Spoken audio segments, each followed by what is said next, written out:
பள்ளம் நோக்கி பாய்ந்து வரும் வெள்ளமென அருள் படைத்த பள்ளலே நீ நினைத்தால் போதுமே, இன்பம் வந்து என்னை சேர்ந்து கொள்ள தேடுமே.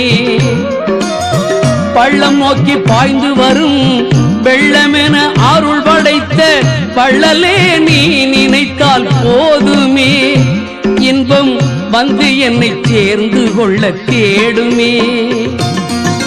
உள்ளத்திலே நீ இருக்க, உன்னை நம்பி நான் இருக்க, வெள்ளிமலையான் மகனே வேலையா, என் வாழ்வு வளம் காண கடைக்கண் பாரையா, கடைக்கண் பாரையா.